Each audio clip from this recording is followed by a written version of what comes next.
Gravando, vai lá. Então vamos lá. Pedro, como é que você tá? Bom, Tá bom? agora pode falar do dia da abolição. Vamos lá. Calma, filho da puta! Deixa eu fazer minha cena, eu ensaiei isso. Viado! Oi. Aqui, me conta uma coisa. Como é que você tá? Bota ele grande. Caralho, eu comecei a gravar, não dá pra mexer. Vai lá. Você Como vai é no que meio eu do lance. tô? Como é que eu tô? Faz 20 anos que eu estudo a abolição da escravatura de forma sistemática, né? Que a gente estuda no colégio, estuda em tudo que é lugar. Então, de forma sistemática, ou seja, passando a limpo todos os autores, períodos da historiografia e entendendo o que isso representa, e não só o 13 como o 14 de maio, que pouca gente lembra, né? Mas é o dia seguinte. 13 de maio é quando tudo aconteceu, 14 de maio é quando nada mais aconteceu e continuamos, parece que vivendo para o negro num eterno 14 de maio de 1888, o day after ou after day, como diria o Bolsonaro, né? Onde as coisas deveriam acontecer e simplesmente não ocorreram. Então são 20 anos estudando aquilo que eu aprendi com o grande doutor Mário Maestre, quando ele dizia que o Brasil é a nação mais bem acabada em sua estrutura escravagista. Nunca mais esqueci essa frase. O Brasil é a nação mais bem acabada em sua estrutura escravagista.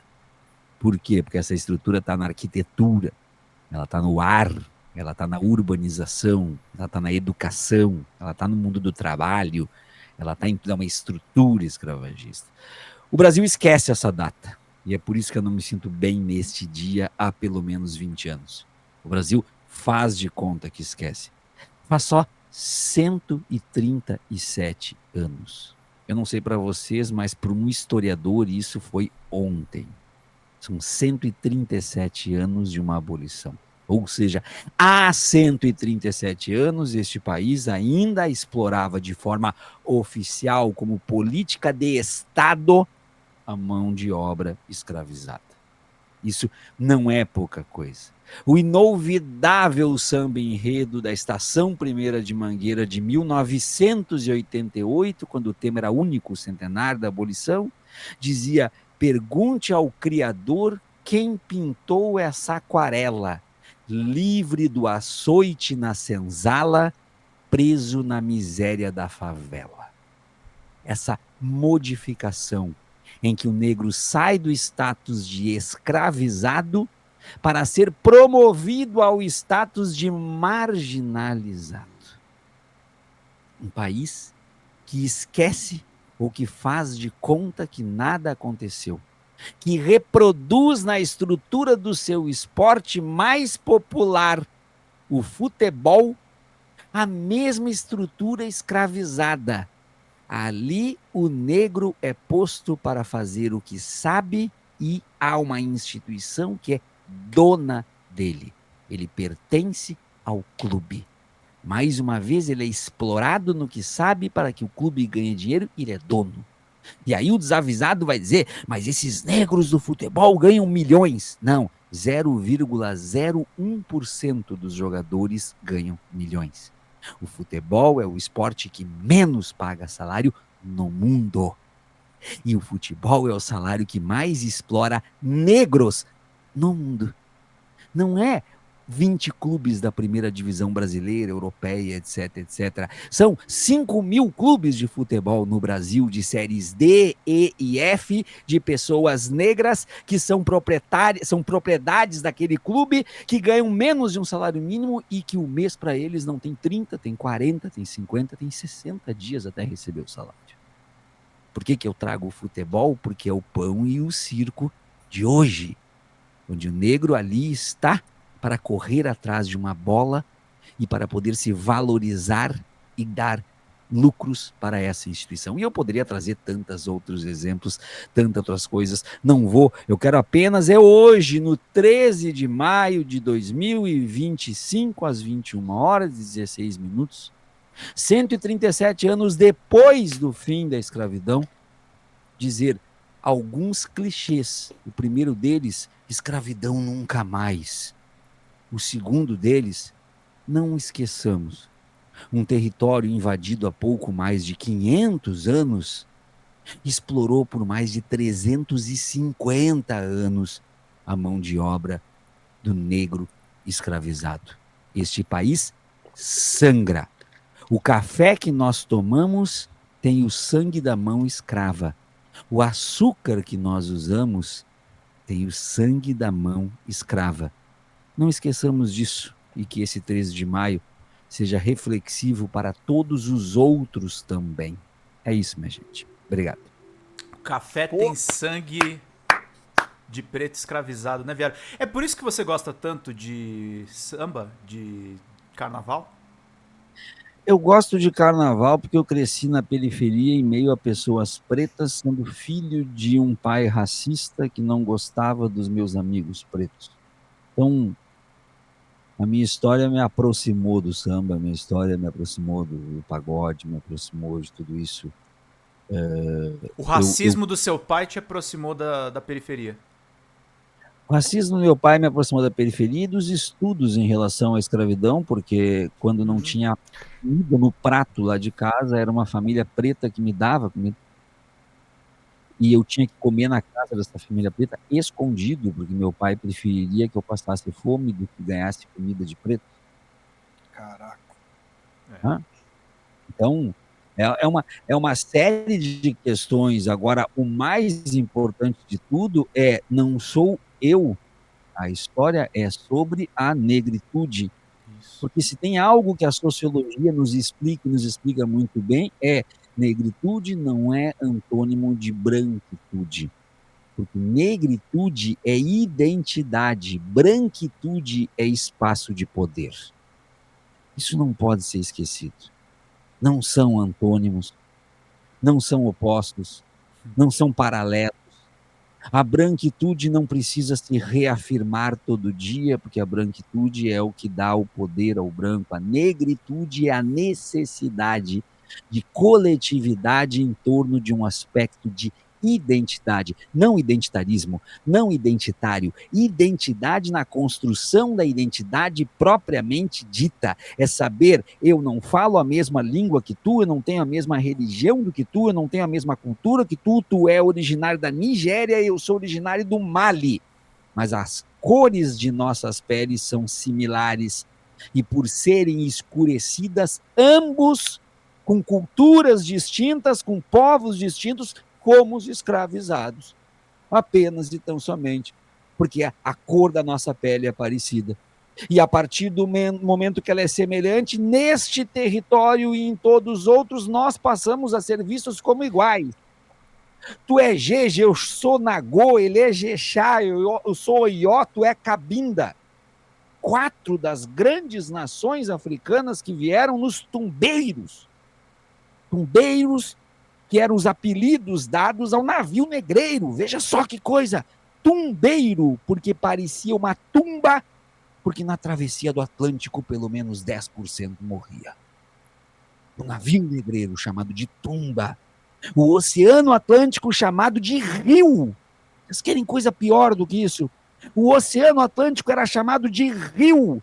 E por que era chamado de rio? Porque o tráfico de embarcações era tão ou maior do que o tráfico de um rio. Era tanto navio para cima e para baixo, complementando o tráfico triangular, o comércio triangular, que fazia com que não parasse nunca a embarcação. Então aquele oceano tornou-se um rio chamado Atlântico. E aqui eu estou citando o nome de um livro fantástico, fantástico, um rio chamado Atlântico, do grande poeta imortal da Academia Brasileira de Letras, já saudoso Alberto da Costa e Silva, um diplomata, um africanista. Essas coisas não podem ser esquecidas. Nós não podemos dizer que questões étnico-raciais ou questões da história da escravidão fazem parte de um conjunto de pautas woke. Não tem nada a ver com woke. A questão étnico-racial nesse país é uma dívida histórica, e para aqueles que dizem não há dívida nenhuma, decreto 1331/1854, assinado pelo senhor imperador, proibia pessoas negras de frequentarem instituições de ensino e de passarem próximas dos arredores das instituições. Essas pessoas negras, independentemente se fossem escravizadas ou negros forros, já teriam atingido a alforria. Ou seja, nem mesmo os libertos podiam estudar no Brasil, e era um decreto imperial que estipulava isso. Ou seja, este país, no século XIX, implantou cota racial para branco. E essa cota não era de 30%, era de 100%. Só branco podia estudar. Então, quando se fala que não há nada a ser reparado, que não há nenhum tipo de dívida, o negro que tem 30 anos hoje, ele é bisavô de alguém que foi proibido de estudar. Bisneto, ele é bisneto de A alguém minha avó era preta e analfabeta, viado. Pois ele é bisneto, o cara de 30 anos é bisneto de alguém que foi proibido de estudar e possivelmente ele é neto também. Porque se o bisavô não estudou, ele pode ter ensinado, e muitas vezes acontecia isso, ensinado ao filho dele que aquilo ali não era coisa de negro, era coisa de gente bacana. Aí quando acaba a escravidão, quando adentra-se ao século XX, principalmente nos anos 10 e nos anos 20 do século XX, esse negro torna-se marginalizado e ele passa a ser preso por crime de vadiagem, se ele for visto andando entre 3 ou 4, parado nas esquinas. Quando a polícia para esses negros, a polícia pede para olhar essa parte dos dedos. Vocês sabiam disso? A polícia no Brasil, no início do século XX, parava e pedia para olhar essa parte dos dedos dos negros. Sabem por quê? Espero que estejam bem sentados. Porque se tivesse marca na ponta dos dedos, era sinal que tocava cavaquinho. E cavaquinho era instrumento de bandido. Porque o samba era música de bandido. Era preso pelo crime de vadiagem por ter marca de corda de cavaquinho no dedo. Eram conduzidos para os presídios que neste país, à época, ficavam todos em ilhas. Todos em ilhas. Em Porto Alegre tinha um presídio numa ilha, no Rio de Janeiro tinha presídio numa ilha, Santos tinha presídio numa ilha, tudo eram ilhas. E não fugissem de lá. Que não fugissem. Se a abolição faz 137 anos, isso que eu estou falando faz muito menos. Isso faz 100. Isso está acontecendo agora com o funk. Exatamente. Exatamente. A capoeira foi desterrada. O que foi isso? Ela foi tirada do Rio de Janeiro. E foram desterrados os capoeiristas para Fernando Noronha. Foram desterrados. A capoeira foi marginalizada. Quem trouxe a capoeira de volta foi Getúlio Vargas. Getúlio Vargas trouxe a capoeira de volta e autorizou a capoeira. Mas, porém, enquanto a capoeira era proibida, os dois partidos no Brasil, o liberal e o conservador, que era o partido do seu imperador, contratavam os capoeiristas, que na época chamavam de capoeiragem, para que eles pudessem bater nos eleitores dos outros partidos para que eles não chegassem até a urna. Eram gangues que exploravam a capoeira. E aí foram proibidos. Como a capoeira foi retirada do Brasil, era uma manifestação popular, tinha que ser substituída por algo. Então o malandro substituiu o capoeira. O malandro, que hoje é visto como malandro da Lapa, ali chega a figura do sambista. Ele passa a ser, então, a manifestação cultural e de rebeldia substituindo o capoeira. E ele continua fazendo algo parecido com a capoeira, que era a pernada. A pernada era apenas uma rasteira. Quem não caísse ganhando uma pernada era o malandro. E por que o malandro da Lapa se veste de branco e de chapéu branco? Porque a única forma de tu provar que tu não caía nas tuas pernadas era mostrar tua roupa branca alva, vindo da periferia de ruas de barro. Sim, se não tava suja, é porque tu era malandro, ninguém te derrubava. O Gustavo tá mutado. E aí cria-se a figura do malandro de terno branco. Esse é malandro, ninguém derrubou ele ainda, porque ele mora no meio do barro e a roupa tá alva. É porque ele não cai. Se ele não cai, ele é um malandro da Lapa. É isso, meus caros. Olha,